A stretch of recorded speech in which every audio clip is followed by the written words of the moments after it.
Hello and welcome to another episode of Chillin' with Dylan. I'm your host Dylan, and I'm super excited to welcome Dewey back onto the show again. Welcome back, bro. Hello, it's good to be back. Third time guest, baby. Yes, we're keeping track. Dewey's a long time contributing artist, let's just say, Yep. artiste to the Chillin' with Dylan They project keep calling me podcast. back. They just keep calling me back. Yeah, repeat, subscriber, repeat guest. Thanks for joining today. Today we're going to be talking about a topic revolving around concerts, raves, and music festivals. For those that don't know, Dewey's last episode with us was about subtle Asian dating, and that was a very, very, good one where two of us were sharing our expertise in that field. But let's just say this one is more targeted towards subtle Asian raving, which is another kettle of fish, isn't it? This is a really fun topic. I'm glad you suggested it. I've only started getting into like festivals and raves recently. But I think they're a lot of fun, and I think there's lots of fun things to talk about these. So yeah, keen to get into it. Yeah, sweet. So since you mentioned why don't you just share a bit about what you've been up to, in terms of festivals and concerts, etc., that you've been going to over the last while, and how you found them. Yeah, sounds good. So I only started going in 2021 when I was in New York studying a master's degree. I actually never went in New Zealand, but I would always grow up like hearing about people going to like rhythm and vines and Alps and stuff like that. I never went to any, and then I went to my first one in New York with a bunch of classmates, and it was like really fun. It was a great bonding experience for like me and my classmates. We're like really good friends now, and then after that, like we just sort of kept going to like one or two big festivals each year, and it's become a really cool thing to look forward to every year. So yeah, that's kind of my experience. But yeah, what about you, Dylan? I have a bit of experience. I've gone to many like types of concerts over the years. I think I started off going to like a lot of rock concerts, like alternative stuff. And then I kept getting dragged into other types of concerts by friends, and then eventually I'd book my own. So ones I can remember include like Chainsmokers, very classic. Is that EDM or is that? Yeah, Chainsmokers kind of EDM. They're like pop EDM. Yeah, how's it formed? Yeah, pop, very pop centric. And a whole bunch of others. I've gone to quite a few in Europe actually. When I was on exchange in Italy and traveled around Europe. Which ones were they called? Do you remember? So the big one I went was called AMF. It was a 1-day festival in Amsterdam Music Festival. Okay. So I went to that a while back now. And yeah, been to a few others. I've been to a few of those kinds of, the like kind of DJ residence type. I don't know, is it a concert or like it's like at a club. And I went to one by Kygo. I love Kygo. That's so cool. That was cool, man. And that was in Ibiza actually in Spain. Oh, okay. And it was like this cute as beach club. It was really lit and really awesome. Yeah, what about you? What were the ones you went to from your first one? The first one I went to was a 3-day EDM festival in New York called Electric Zoo. So there was like a purely EDM focus, and that's when I discovered my favorite EDM artist called Illenium. Wait, drum roll. Wait, what's Illenium? Wait, is that like a food? I've never heard of it. Illenium is only the most important thing to happen to EDM in the history of humankind. Oh wow. Yeah. No, I really like Illenium. So that was my first festival, and then my second festival was called EDC, which is in Las Vegas every year. And Hmm. EDC is like the crown jewel of electronic music festivals in the US. It Yeah, was crazy. It was like so big, I'd never seen anything of that scale before. Um, yeah, so it was funny because I kind of like went to people typically. My classmates told me that people typically go to EDC like much later in their raving career, but like I ended up going to it as my second ever festival, and it was yeah, just like very very intense, but very fun. So yeah, EDC, and then I went to Coachella yeah. in 2023 with Haley and a bunch of our other friends, Dianca and Mildred as well. Shout out. Um, Yeah, yeah. and then also I went to Electric Zoo for like a second time. Um, and also a bunch of like smaller events, but those would be like the main big events I've been to. And all of them Where is were really, really fun. where is Coachella again? I can't remember where Coachella exactly in is the in US. Palm Springs in California. Yeah, yeah, Yeah, yeah. So that's like out from like LA and yeah. many other places. I've actually been to Palm Springs, but not Coachella, Oh, unfortunately, just for a random Airbnb trip with friends. was Um, that was that your Grand Canyon trip, or was that like a different? no, no, that was a different one. I didn't even know Um, if Grand Canyon's remotely in the same area, actually.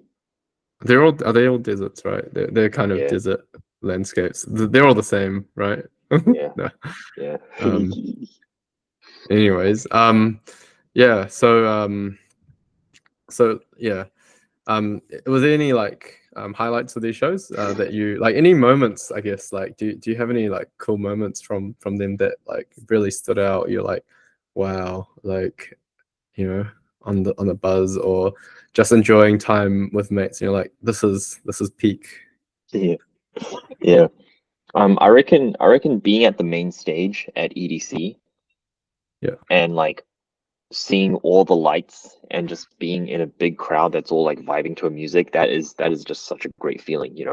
And I feel yeah, like electronic music lends itself really well to that kind of atmosphere compared to like mm, like pop music, when I find that the crowds are often really fixated on just trying to like get as close to the front as they can, and you end up with like yeah, really aggressive crowds and stuff like that. But when it's EDM, like who cares if you can't see the person, right? It's just some dude standing in front of a DJ deck, like pressing a few buttons. Like it doesn't matter yeah, if you don't see that. So there's always like these big light, like neon light displays and visuals and stuff. So the vibe is nice, and it's very Plur. Have you heard of Plur before? No, man, like you have to teach me. Yeah. Okay. Plur is like this Um, whole idea in the US festival scene. Plur is spelled PLUR, and it stands for peace, love, unity, and respect. oh yeah, yeah. And it's essentially supposed to describe the culture of like raves and festivals. Everyone's Mm. supposed to like treat each other with peace, love, unity, and respect. Yeah, yeah. It's a good vibe. Does it have a lot to do with the bracelets Yeah, yeah, yeah. that get fit around? Is it because of the bracelets? Is it bracelets because of I, the w- word or I would the say the the bracelets concept? are a part of the culture, Yeah, and the culture is Plur, if that makes sense. yeah, yeah, Yeah. yeah. It's just sorry. Yeah. All right. Wow. Yeah, learning a lot. I mean, Yeah, I no. realized the other day, modern day festivals are like the descendant of like hippie festivals from like the 1960s, because like hippie festivals were all about like peace and love and stuff like that, right? Yeah, yeah, yeah, yeah. Yeah, I think, uh, um, yeah. No, like I think there's a lot of inspiration or like connection there. yeah. Um, yeah. But yeah, like these days though, I think there's also a lot of differences. Mhm. Firstly, I feel like one thing that I think about a lot is like the word rave, like as like going to a rave. What would you like? classify as part of that? Like, is that something? Do you use that word a lot? Like raving, rave? I do, but I What is get it? what you mean. It's like, what's the technical definition of a rave, right? I think I looked it up Yeah, one time. yeah. I think a I've just been rave is wondering. only like a rave is any electronic music event, I think. Yeah. That's Oh, what a yeah. rave is. Yeah. So When like, I doesn't yeah. matter the size, right? It doesn't have to be multiple artists or one. It can be like, Yep. yeah, yeah, Yep. Just has to be electronic music, and then it'll typically have lots of lights and like be very dance heavy. Yeah, that's a yeah, rave. yeah. Yeah. What makes a good show or good rave? Then you reckon? How what are the what do you think is important? Music, obviously. There's crowd. There's Yeah. I don't know, just the energy, whatever it is. What's your thoughts? To be honest, I used to when I was still in the US, I used to go to like whatever event that my friends would want to Yeah, go to, and like yeah, I reckon fundamentally, if you're with like a group of people that you like, then you're gonna have a good time. yeah, Um, that's really important. But if you wanna like have the best experience like from the music itself, then it really helps to just like actually like be familiar with the music, and everyone mm, likes different stuff. Like I'm yeah, not super into just like repetitive, um, like uh DJ club music. I like songs that oh, you can sing to with your friends, and that's why yeah, like Illenium's really good because he's got a lot of like melodic songs with yeah, lyrics in them. yeah, Um, because I like a good sing along, so that's kind of what I like. But yeah, that would be my answer. Like a good group yeah. of friends to go with, and B, music that you enjoy. And I feel like if you've got those two, you're gonna have a good time. Yeah, it's all about friends and music, right? That's like pretty much the Yeah, whole meaning of Plur, kind of, you know. yeah, that's what it's all Yeah, about. yeah, yeah. And saying that, if you're like thinking of going to your first ever EDM concert, or just if you've already been, but like you might not have enjoyed it as much, what do you think good ways to find a good squad of friends or people to go with? There's so much I feel like you could talk about, like what's the ideal group size, like mix of like guys, girls, or even like wider. You know how like you go to something but people that are going and they're not Yeah, actually with you but you see them. Like how are your experiences? right. Um, yeah, Yeah. I think find a good like core group, like a small core group of people that you want to go with, and then like once they're locked in, then you can kind of like extend the invitation out to like more people until you yeah, have like a group size that you're happy with. Obviously, it's good to not have the group too big because then it gets yeah, really hard to coordinate everyone, and it just becomes a lot of like waiting around.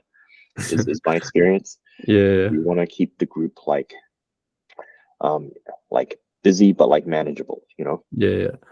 Yeah. How many people do you think, like, if you're booking a set of tickets? I'm guessing usually, what would people book a set or like individually? How much? Oh Um, yeah, yeah, like individually.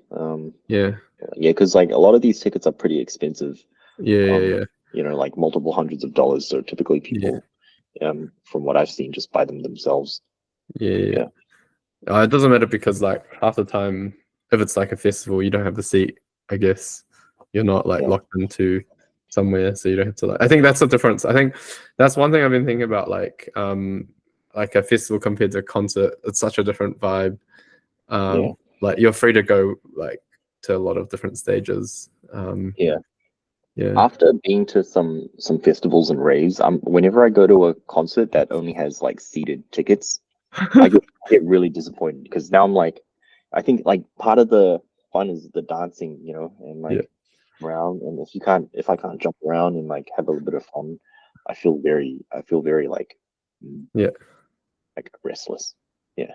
Oh yeah. Speaking of dancing, a lot of my friends have been talking. I mean, we just joke about it, but do you know about muzzing? Is that like popular in Oh, a lot of places or raves or like what is it? Just no, I mean, I think I know. muzzing is an Australian thing. Yeah. Yeah, Turns yeah, out muzzing is a like Australian thing that people don't really muzz in the US. And it's not like there are yeah, not like ABGs and stuff in the US, because there are like loads of Asians going raving, but Yeah. like they don't muzz, Yeah, yeah. But is there like equivalents? Like, is there like how many? Is there like kind of like I just in terms of rave culture in the US or whatever it is, are there like trends that you don't see in other places? I'm just curious. Not muzzing, but Yeah, I would say the bracelets thing is like a US Or- it originally thing. came from the USA. Oh, I when I went to raves in Melbourne, like I didn't see any bracelets. Have you seen Yeah. bracelets in like New Zealand or Australia? Not at a recent concert because I haven't gone to too many. But I know, I mean, I think it was really popular when Taylor Swift was touring the world. Oh, I don't know if that's a that Taylor was Swift thing. That's like a is that universal thing because Taylor Swift goes everywhere. yeah, is that related? Are they like is there anything overlap or It's kind of the same idea, yeah, like, but it's like a different, separate culture. Like, I yeah, yeah. think the Taylor Swift fan base, of which I consider myself a part of, There's a Venn is diagram where you're in both. I think it's quite yeah, yeah, common actually. Like yeah. so I think let's go back to the drawing board. Should you Okay. a screen diagram? Go back Not to framework this. Okay. we're at uni with the whiteboard in a case room, you know. Yeah, yeah, Um we're gonna there's this crank Venn the framework. diagram Yeah, and there's this massive bubble and it's like Taylor Swift.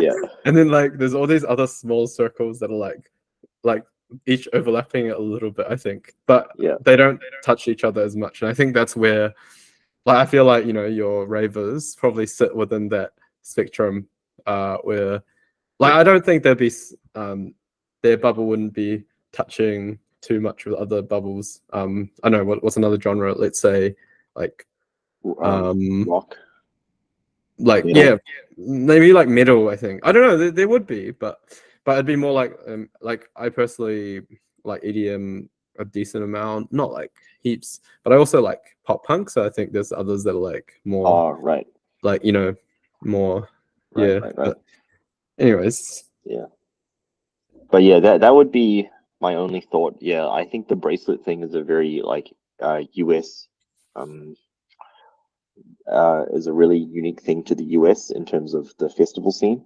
Um, yeah, yeah, but no dancing like muzzing or anything like that. That yeah, Australia can claim that to itself. yeah. I've seen some social media reels and videos that I've seen like evidence of it actually starting here and there in US festivals. Okay. I don't Yeah. know if this is true or not, but like this is just word on the street slash on Instagram, TikTok. Yeah. No, not that Um, I've seen, but no, maybe it's growing. Yeah. um, but yeah. Is there any other differences? I know you went to Ultra in Australia recently as well.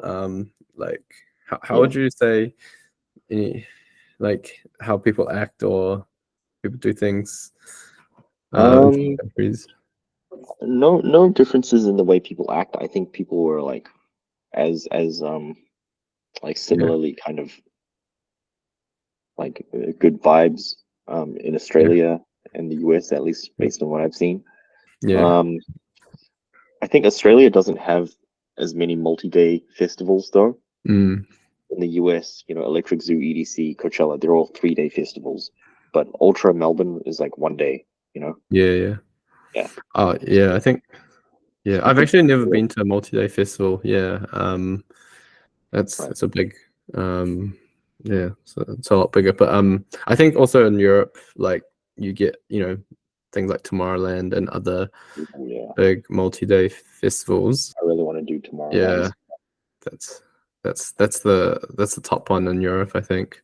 Yeah. Um, yeah, and there's also like 1 day festivals and smaller things, but Mhm. maybe it's just market size. I reckon it's just more people Yeah. makes a lot of difference, right? Yeah. I have no doubt that Australia will eventually start doing multi-day ultra Yeah, festivals once maybe the scale gets big enough. maybe even New Zealand, some multi-day Maybe. raves. Maybe. Yeah, Yeah, that'd be the day. who knows? Yeah, no, I'm just kidding. But yeah, um, well, this is also something that I feel like a lot of people wonder, and you were you mentioned earlier, but like, do you see a lot of Asians at raves? I feel like I'm not sure But if this is a subtle thing or like a very non-subtle overt, thing. But yeah. yeah, There are so many Asians at festivals, particularly raves, particularly like electronic yeah, festival, yeah. um, in the US. So many Asians, man. It's like, you know what? It feels nice. It feels nice to be around so many Asians once in a while, you know? How much is it? Like more than half? Outright majority? What do you tend to see? Ooh, you know what? It does. It feels like probably close to half. Yeah. Feels like close to half. Yeah. Well, depending Wow. on where you're standing, it feels like 100%. Like, you're just in a sea of Asians. So you see a lot of yeah, Asians. And why do you think we as a group, as a people like raves? What's the Man, you know, I've drivers? I've What do you talked reckon? about this multiple times with different people because it's such a fascinating question. You know, like why is the raving scene such a Asian centric, such a popular place for Asians? And one theory is that Asians traditional and conservative, and like some people would say repressed. And then raves are a place of like open self-expression and kind of um, emotional release. And one theory is Mm, that a lot of people who grew up in this kind of repressed way find themselves drawn to these environments that are like the complete opposite of that, the extreme opposite of that, and that's why they kind of enjoy these scenes so much. That's one yeah. idea. The other thing is, I think it might also be a like a like a. mm, do you remember price differentiation in economics? Yeah, yeah, let's go into that. Yeah. I think festivals might also be like a price differentiated kind of activity for Asians because like you typically have to spend quite a lot of money, Yeah. you Yeah. know, to go to these, and like I think there might be something in the fact that Asians, uh like a lot of like young adult Asians typically will have kind of the financial means to go to this stuff, and that's why we see them a lot. Maybe That like, makes a lot of sense. yeah, yeah, That to a that that disproportionate amount. Yeah. that's actually, yeah, a very good point. I never even thought about this. Yeah. Mm, Um yeah, because like young adults like have have income, I guess, professionals, and they need to like spend their time on things that are fun yeah. outside of whatever work. And then also, I don't know if it's like also popular with students, but like a lot of students who might afford a lot of costs for uni might be able to afford it as well. Yeah. Who knows? Mm. I don't know, but yeah. What do you think? Do you have any intuitive? Yeah, that's the only thing I can think of. Now that you mentioned economics, I was like, oh, there's something like the network effect, I reckon. Like it's Ah, just like this big ball of people that, right, like, if you know someone that goes and they're posting on their Instagram and social media, right. and then you'll be like, maybe I should go. But like, because Asians, it's like, I don't know if this is a thing with Asians everywhere, but like I felt that when we were studying at Auckland University together, like if you knew one Asian, like they just know, Yeah, like you can assume they have mutual friends with like a whole bunch of others right. that you also know, like, Yeah, so I think that I happens in agree. other places like the US as well, where like Yeah. um because like some people do a thing, Mm, others are just more drawn, and it's just like exponentially this yeah ball of yeah, energy. yeah, I get that. Yeah. Yeah, yeah, yeah. I guess there's a lot of reasons. Yeah. Mm, Now, also the point about yeah, Asians going because they're potentially more repressed emotionally makes sense. I think maybe in some way, but then doesn't that also imply that like white people are having raves in their normal life every day? Like it's not something you pay for. It's just like you get out of bed and it's a rave. That's also maybe it's true. I don't know. Actually, I always imagined that like white kids at home was just like EDM music playing all the time. EDM, EDM in the morning, Yeah, I thought, EDM in the evening, yeah, yeah. EDM at your wedding. Yeah, Yeah, I thought white kids just had EDM playing at home all the time. I thought, and the disco, but I don't know. That's just my theory. yeah. Oh, well, we'll never know. I don't think this is very scientific, by the way. Just to all the CWD listeners out here, we're Yeah, it's just just throwing out this is ideas. bro science. Yeah, Yeah. yeah, bro. EDM bro splaining. Is that a thing? Yeah, bro splaining. Yeah, sorry. Sorry if people have disagreements. This is lighthearted comedy podcast.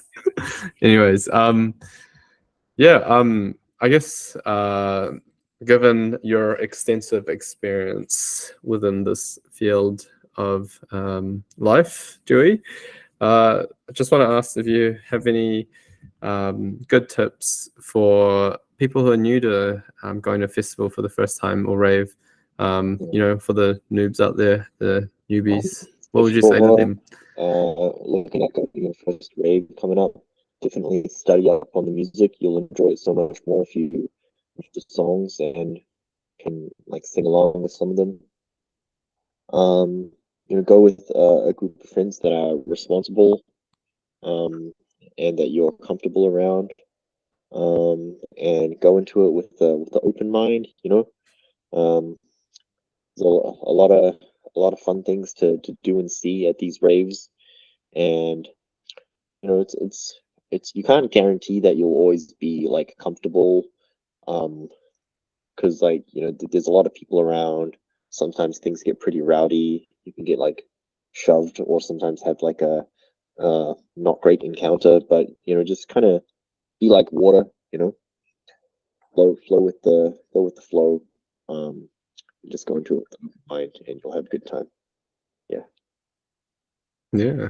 Well, thanks for the tips. It's a it's a good emotional starter pack for the first time rave, Mm-hmm. rave bro, rave gal, Yeah. rave bay. Yeah. Yeah. Yeah. Sweet. Well, thanks so much. I think that's a very comprehensive deep dive into all the things about festivals and raving culture. Yeah. Yeah. So yeah, I appreciate your time, Dewey, and I guess we'll see you at the next rave. We'll connect sometime, bro. Tomorrowland Like wherever it is 2025. in the world. Huh? Yeah. Tomorrowland 2025.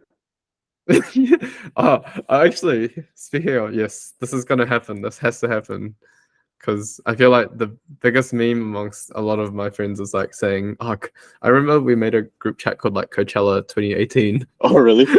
or Coachella 2019, and it did not happen." Oh, okay. Yeah, well, But I think it's Tomorrowland actually, 2025. Oh my god, it's been yeah, so long like already. It's crazy. this is the podcast that you know, where we make these dreams come true, right? Like where Yeah, where all the group chats and plans and ideas that died, they come back to life. And this is this is dedicated to all the raves and concert plans that were made for 2020 Yeah. slash maybe 2021. This podcast is Rest in dedicated peace. to all the Moment of the silence. plans that never were. Yeah. We shall remember. We shall. Yeah. We'll rave Yeah. for you extra hard in 2025 at Tomorrowland. Yeah, we'll see you there. So if you're going, we'll hit you up. And don't forget to get in touch with Chillin' with Dylan in any of the comment, discussion, interactive sessions below, above, everywhere, everywhere. Anyways, thanks for listening. You just listened to another episode of Chillin' with Dylan.